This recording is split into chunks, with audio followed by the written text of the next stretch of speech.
अपने कठिन जीवन के बीच उन्होंने अनेक ग्रंथों की रचना की। रामचरितमानस, हनुमान चालीसा, विनय पत्रिका, कवितावली, गीतावली। ये शब्द नहीं थे, ये उनकी तपस्या की आंसू भरी साधना थे। पौराणिक परंपराओं के अनुसार जब गोस्वामी तुलसीदास जी द्वारा रचित रामचरितमानस काशी में विद्वानों के समक्ष प्रस्तुत की गई, तब कुछ लोगों ने इसका विरोध किया। कारण ये नहीं था कि ग्रंथ में कोई दोष था, बल्कि कारण ये था कि ये संस्कृत में न होकर जनभाषा अवधी में रचित था। उस समय शास्त्रों की भाषा संस्कृत मानी जाती थी और भक्ति की सरल भाषा को संदेह की दृष्टि से देखा जाता था। तब ये पावन ग्रंथ काशी विश्वनाथ महादेव के चरणों में उनकी मूर्ति के समीप पूरी रात के लिए समर्पित कर दिया गया।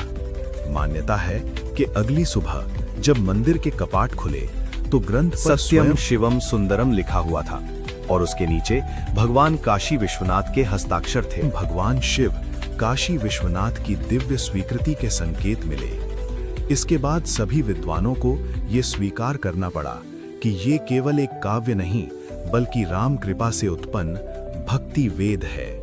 काशी में जब वे रामचरितमानस लिख रहे थे तो कहा जाता है हनुमान जी रात में आकर उनकी चौपाइयां सुनते थे।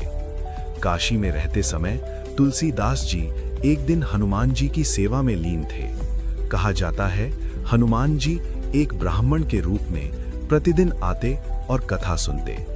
जब तुलसीदास जी को संदेह हुआ तब हनुमान जी ने अपना वास्तविक रूप दिखाया। हनुमान जी बोले, तुम्हारी भक्ति से प्रभु श्री राम अति प्रसन्न हैं। हनुमान जी की कृपा से एक दिन प्रभु श्री राम बालक रूप में तुलसीदास जी के सामने प्रकट हुए। तुलसीदास जी उन्हें पहचान न सके। जब बालक चला गया, हनुमान जी ने कहा, तुलसी, वही तो स्वयं तुम्हारे राम थे।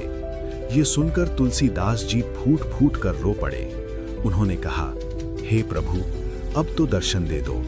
कहा जाता है इसके बाद प्रभु श्री राम ने उन्हें साक्षात दर्शन दिए और कहा, तुमने मुझे शब्दों में बांधा है, मैं सदा तुम्हारे साथ रहूंगा।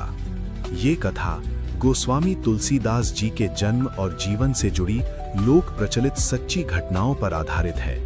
ये हमें सिखाती है कि भगवान जिसे चुन लेते हैं उसे संसार नहीं रोक सकता। छोटा सा लाइक, बड़ा सा सहारा, आपका साथ ही हमारी सबसे बड़ी ताकत है। इसलिए चैनल को सब्सक्राइब जरूर करें। फिर मिलेंगे एक नए वीडियो के साथ।